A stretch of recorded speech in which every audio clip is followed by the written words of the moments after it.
Hello there, good evening, and welcome to our Wednesday night Bible study. And as you can see, I decided to change up our background and have something just a little bit different. I decided to stand up. It's so good to be able to stand up, and it becomes a challenge sometimes when you just sit and try to go through a lesson. So today I'll be standing and giving our message in 1 Samuel chapter 13. And as we have done so, we've been walking through 1 Samuel and spending some time in the text, trying to go verse by verse. And then at the end, hopefully give a little bit of some application or just some thoughts, really, from the text today. So if you got your Bibles, let's turn to 1 Samuel chapter 13. And tonight, hopefully, we'll be relatively short. We're going to cover the first 7 verses, which we should get through rather quickly. So let's read verses 1 and 2 together. The Bible says this, that Saul was, I'm reading from the ESV, Saul was, years old when he began to reign, and he reigned, for 2 years over Israel. Saul chose 3,000 men of Israel, 2,000 were with Saul in Mishmash, in the hill country of Bethel, and 1,000 were with Jonathan in Geba of Benjamin. The rest of the people he sent home, every man to his tent. So I'm not real sure what translation you use, but what I would like to do is just kind of take the opportunity here to point out some things about our translations. We have to remind ourselves that the Bible was not written in English originally. And so it was written in Hebrew, and then the Hebrew language was translated into the Greek language known as the Septuagint. Meaning 70 or 70 men got together and they translated the Hebrew Bible over into a Greek language. And, oftentimes, sometimes things, exactly the numbers and stuff don't get translated well. But scholars say, because I was really thrown off whenever I was reading, and in my translation it says, in verse 1, Saul was ... years old. And I thought, whoa, what do you mean ... Because we're used to having, specific numbers. And so as I looked into it, a lot of other translations, you may have 30 years, or you may have 40 years, or you may have that he had served 1 year and then he served another year. So there are different ways that they were saying it. And so basically what we understand is whenever we see a number 30 or 40 in this particular text, a lot of those are guesstimations or trying to pinpoint historical things. They couldn't quite get it out of the Hebrew original text, and they couldn't quite get it out of the Greek language once it was translated. So neither one of those sources provided something very clear. And I've even read that when it talked about that he had reigned 2 years over Israel, what they believe is that that's not a complete number. It could have been 32 or 42 years, but the first number was unlegible, was able to be translated. So it's not like there's an error in there. Just know that there are different translations, and because of different translations, people have put different interpretation into it. So don't think if you have an ESV, not all ESVs are that way, but just know that whenever we read a discrepancy in scriptures, it is an error. It could be like a translating error, but the overall scheme of how the Bible ties in together is not affected by those. Because, there are things in life where we have to try to work through that God doesn't give us everything that we need. And yes, it is frustrating and challenging at times, but God chose to do that. And so we have to learn to live with those things. So with that being said, how old was Saul? Well, that's a good question. So we can roughly say 30 to 40 years old is how old he was here in our text. And then we can see down in the next verse that Saul chose 3,000 men of Israel. This is the very first assimilated army, like the first professional army that Israel was going to have. Now, they would have armies they would put together when national threat was occurring, and they would get together a battle plan. But this is going to be the first time that we read in Israel history that Saul organizes this army. Before, it was like a militia that they would kind of get together. But Saul is a great military leader, and so he organizes that. And it says 1,000 were with Jonathan. Now, this is the first mention of Saul's son Jonathan. And we're going to see a lot about Jonathan in 1 Samuel, and he's just a remarkable character. So I look forward to being able to dig into that. One person said this about Jonathan. Said, this is the first place in which this brave and excellent man appears, a man who bears one of the most amiable characters in the Bible. So I look forward to, in the days ahead, of being able to talk more about Jonathan and his character and the role that he plays in the Israelite, I guess you'd say, government, but also in the leadership and the morality of Israel. Well, in verses 3 through 4, Jonathan initiates this conflict with the Philistines. And it says this in verse 3. It says, Jonathan defeated the garrison of the Philistines that was at Geba, and the Philistines heard of it. And Saul blew the trumpet throughout the land, saying, let the Hebrews hear. And all Israel heard it said that Saul had defeated the garrison of the Philistines, so that Israel had become a stench to the Philistines, and the people were called out to join Saul at Gilgal. And so, again, here we see that your translation may say something that Jonathan had attacked the garrison. The ESV said that he had defeated the garrison. Now, you could say attack and defeated are not the same thing. But regardless of the actual meaning, what we understand here is that Jonathan was the one who initiated this. He was the one who initiated the attack on the Philistines. And basically he was kind of showing that Israel was not a weak power, that Israel was not just going to roll over and allow someone else to come and just rule and reign over them. Right now, up until this moment, Israel had kind of lived in peace, but also subject to other people, other nations. And we saw in a couple of chapters before about the Philistines and some others kind of coming in and trying to rule with fear. And so Jonathan is the one who steps up and says, no more. We're not going to take this anymore. And the song says, no, we're not going to take it. And so Jonathan said, we're not going to take it. And so we're going to go to battle. And so we also see here that Israel had become a stench. And some translations say an abomination to the Philistines. The Philistines couldn't stand the Israelites. Now, they were okay. As long as the Philistines could rule and reign over them, whatever, we don't care. But whenever they began to want to stand up and Israel wanted to rise up against the Philistines, and then that really just almost like stirred the stench, the way that the Philistines felt about the Israelites. Now, there is a sense of similarity here, I think, with our spiritual lives. For Israel in this moment, their battle was going to be against the Philistines, the enemy, right? And so in our lives, we have enemies. But we also have to remember what Paul wrote in Ephesians. And he said that our battle is not against flesh and blood. It's against the rulers and principalities, and it's against the dark powers. It's in the spiritual realm. It's really not against people. And so, yes, the Philistine army was the enemy, but there was another enemy. Satan was trying to oppress. He was trying to rule and reign over God's people. And in our lives, if we give Satan a foothold, he will try to rule and reign over our lives. So you and I, we have to be very careful. First, recognize who the enemy really is, and then secondly, know how to fight that battle. And Jonathan was the one who stood up to fight against that. He was a man of courage, and he was a man of strength. And even though the Philistines looked upon him and the rest of the Israelites as an abomination, and Satan looks upon us as abomination, that we're just a nasty stench to him. He can't stand us at all.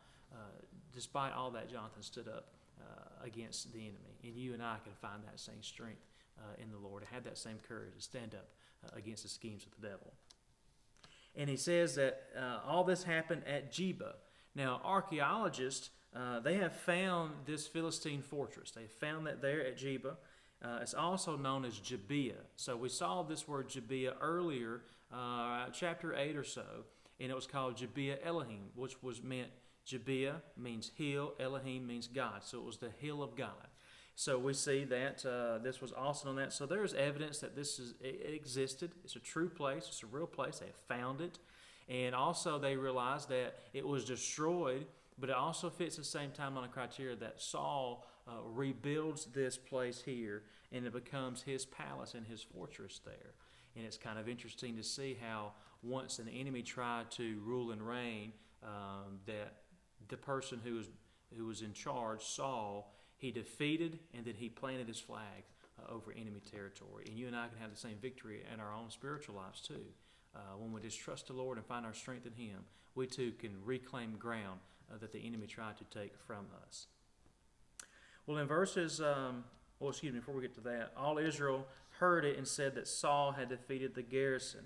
Now, here's kind of where the passage really takes a turn. We see a glimpse into Saul's heart. Jonathan was the one who initiated. Jonathan was the one who was attacked, whether he defeated or not. Jonathan was the one who should have gotten credit. And so when Saul makes this big announcement, he makes it and then he receives the credit as though he was the one, because the Scripture says that in the Hebrews, and they heard Saul. It says in verse 4, and all Israel heard it, and Saul had defeated the garrison. Well, previously in verse 3 it said Jonathan defeated the garrison. So Saul is taking credit over what his son had done. And so this is a glimpse into his heart. This is a glimpse into, one person said that he needed to drink in praise like thirsty men drink water. You know, he didn't show any sign of humility. He wanted to take and receive credit for what other people had done. Well, now in verse 5 through 7, we see that the Philistines prepare their army, and they're getting ready for this battle. And it says in verse 5, it says, and the Philistines mustered to fight with Israel 30,000 chariots and 6,000 horsemen and troops, like the sand on the seashore in multitude. They came up and encamped at Michmash, and the east of Beth-aven. When the men of Israel saw that they were in trouble, for the people were hard pressed, and the people, they hid themselves, and they hid them in caves and holes and rocks and tombs and cisterns. And some Hebrews crossed the fords of the Jordan River to the land of Gad and Gilead. Saul was still at Gilgal, and all the people followed him trembling. So here we see this moment that all the men of Israel, they knew they were in trouble. You know, Jonathan launched this bold attack against the Philistines, and so now it's awakened the sleeping giant. So now the Philistines are getting their armies ready, and so much so that it scared all of Israel. Israel didn't have the confidence, didn't have the courage that Jonathan had. And so when Jonathan lashed out and when Philistines began to rise up, then the rest of Israel, they go and they try to hide. And they go and list all these places and holes and rocks and tombs and cisterns, like they're going to go find. Anywhere they scatter. You know, it's almost like turn on a light switch and the cockroaches just get out of the light, right? And so this is almost like that moment where they're running to hide for their lives. And because they're trying to run and hide, immediately, most likely, given the trend of their thought process, they're like, we need a king. We need someone to come in and fix these problems and to step up to the plate and really go to bat for us and to help us. They're not turning to the Lord. They're still looking for that carnal, earthly king to rule and reign over them. Hoping that this man king will be able to come and fix their problems. And one person said, and hereby God intended to teach them the vanity of all carnal confidence in men, that they did not one jot less need to help in favor of God now than they did before, when they had no king. So in other words, I know I just botched that trying to read it. But basically they're saying they didn't turn to God, and so God's going to say, you know what, I'm going to give you what you wanted, and you're going to be able to see the vanity in this. You're going to see that having an earthly king is going to be pointless. He's going to be helpless for you. Your true source is me, and you should come to me, and I will lead you through this.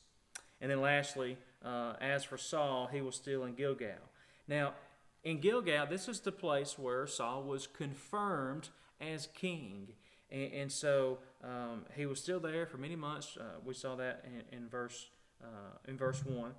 And so perhaps Saul wanted to continue to live in the glory days of being called and coronated as a king. But we see that all the people followed him trembling. And they still honored Saul as king, but they were scared to death. And they needed someone to lead them. But how much more so should Israel have trusted in the Lord and not in man?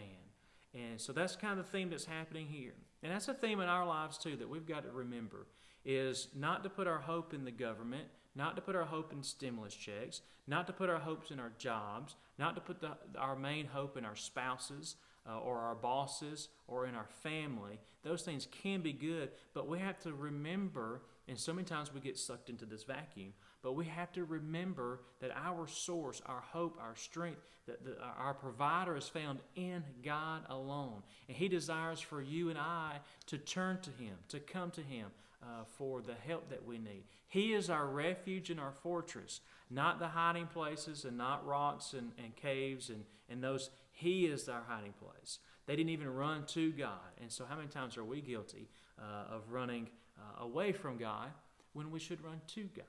So let that be an encouragement to you today and a takeaway for tonight. Also, another takeaway, I had mentioned about the spiritual warfare, knowing how to fight your battle, knowing where your battles come from. Oftentimes, we get so mad at each other that we are blinded to the fact that that person is not our enemy, that the enemy is stirring things up to where we look at that person thinking that that person is the root. They are not the root. Oftentimes, our anger gets stirred up, and the enemy uses our anger, uses our tongue and the things that we say and our actions sometimes against us.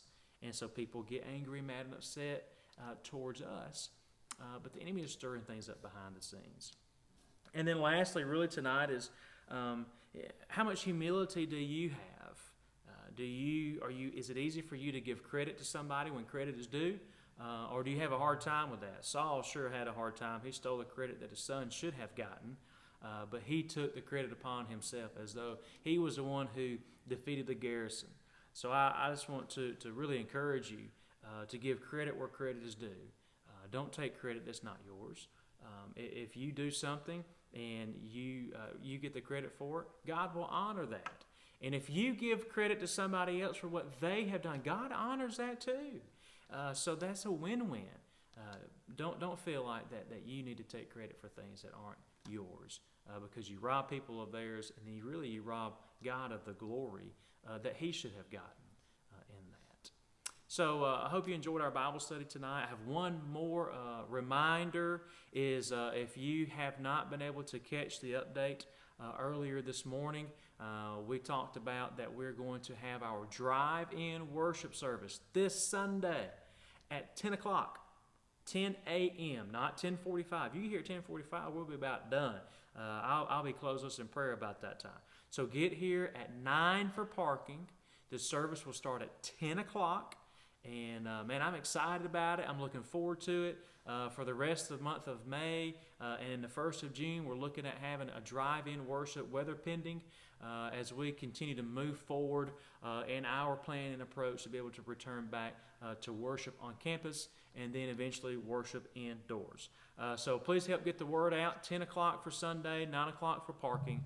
Make sure you let people know so we can not pack the pews, but we can pack the parking lot and have a great time of worship. God bless you, and I hope you have a great evening.